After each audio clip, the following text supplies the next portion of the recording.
You all pray with me. Lord God, I come before you and I thank you for these people, this family. Lord, I ask that you would be here among us, that you would send your Holy Spirit, that you would fill my mouth with your words. And if the words are wrong, Lord, that the ears that are hearing will hear the right words. Lord, I pray for those of our family that are away at the convention. Lord, I thank you for their presence there.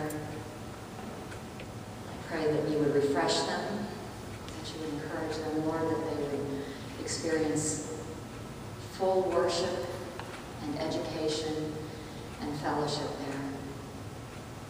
Lord, I pray for those among us that are sick. Lord, you know those better than I. But I pray specifically for Jean. Lord, you know her needs. I just pray for relief from the pain. And I pray for Annie, that she would be with her, Lord, and that she would do well in rehab, that she would be able to go home soon. And I pray for Reverend George Walton, Lord, that you would be with him as he makes this move from this life into eternity. Lord, that you would hold him.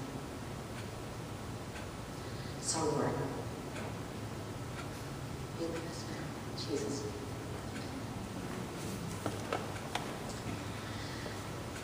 This is not going to be a Reverend Carol message, just so you guys know.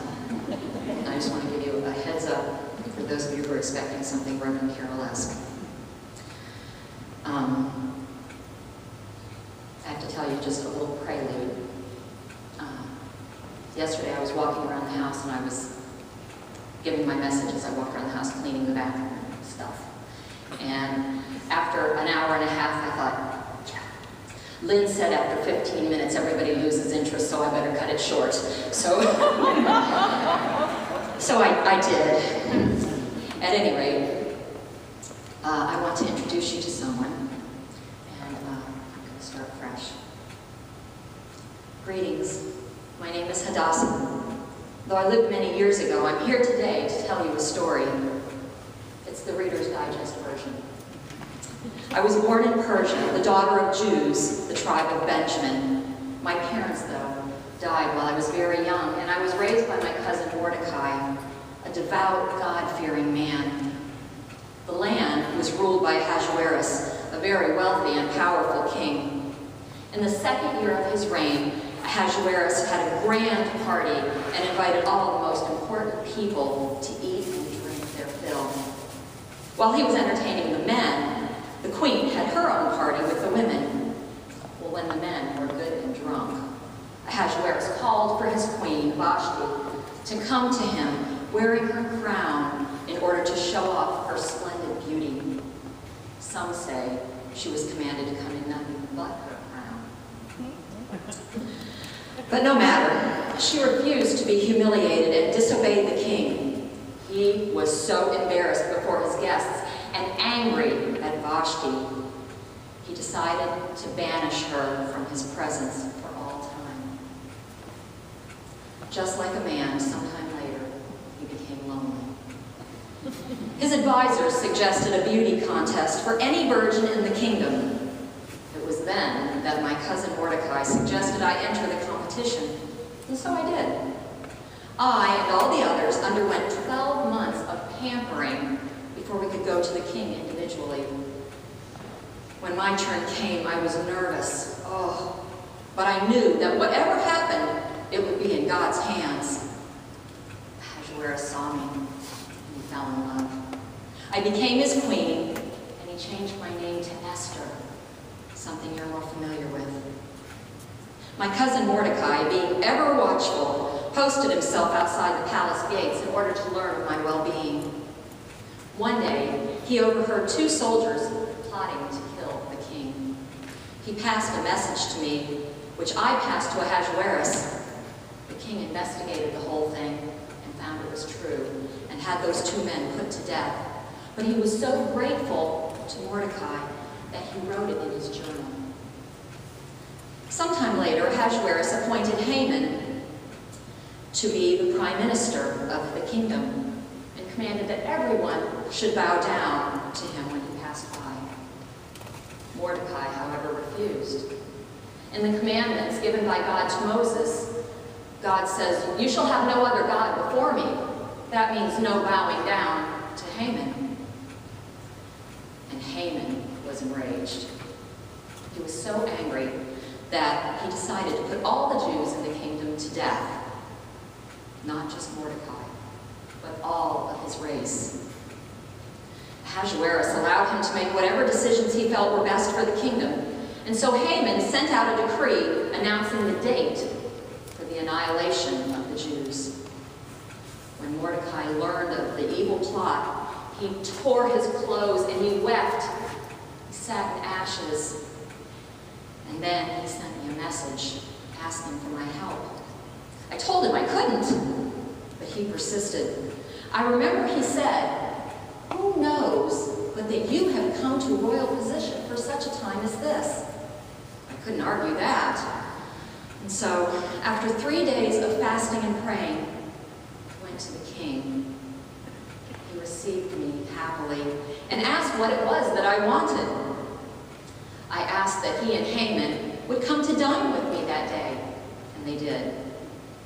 Again, my husband at dinner asked what it was that I wanted. I asked for he and Haman to come again the next day to dine with me, and then I would tell him my wish, and they agreed. Haman left the palace, and he was fairly floating on air from the privilege he was experiencing. But he noticed as he left the palace gates that Mordecai did not bow to him. And once again, his anger flared. Oh, he was mad. He went home and he told his wife and his friends, and they said, "You know, we've got a good idea. Build a gallows right out here outside your house, the biggest gallows you can, and then you can hang Mordecai on that." So he did. That night, back at the palace, the king couldn't sleep.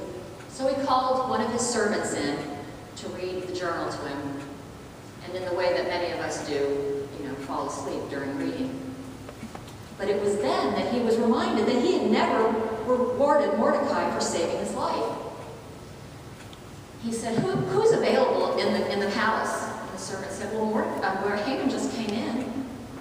He said, call him into my chambers." He said to Haman, "What should be done for the man the king delights to honor?" Of course, Haman thought it was him. So he suggested placing a royal robe on the man, and placing the man on the king's horse, and walking him through the town with one of the king's officials shouting, This is what happens to the man the king delights to honor." Ahasuerus said, "That's a good idea. Go do that for Mordecai the Jew sitting in the gates." Haman was horrified, but he did it. He was commanded. Later that day, Haman and Ahasuerus joined me for dinner. And the king once more asked what he could do for me. He offered me up to half of his kingdom. I explained the plot against my people. For the king never knew that I was a Jewess. I had been instructed never to tell that by my cousin.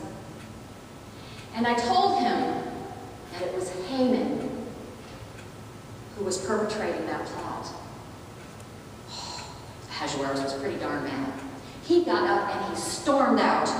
And Haman was so upset he had no idea that that was what was going to happen. He fell at my feet and he begged for his life. About that time, Ahasuerus came back in.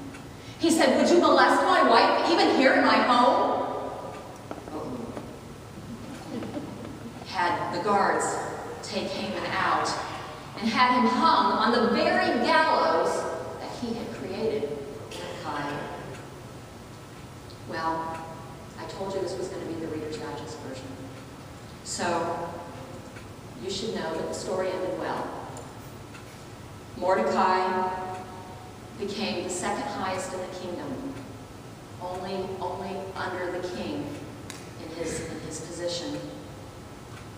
All of the Jews lived thanks to Mordecai's bright ideas and thinking and forward thought, and thanks to my ability to go in and speak to the king. But I want to return to Mordecai's thought that he sent to me, the words, "Who knows but that you've come to a royal position for such a time as this?" Perhaps it's true for you too. The Messiah, Jesus, who came many years after my life, said, "The harvest is plentiful, but the laborers are few." Perhaps you've been called to the kingdom for such a time as this. Laboring for Jesus means sharing his love, speaking his forgiveness, and bringing others into the kingdom. Perhaps you were called to the kingdom for such a time and place as this. Don't be afraid either. As another Jewish man, you know him as Paul, wrote, "If God be for us, who can be against us?" Perhaps you were called to the kingdom.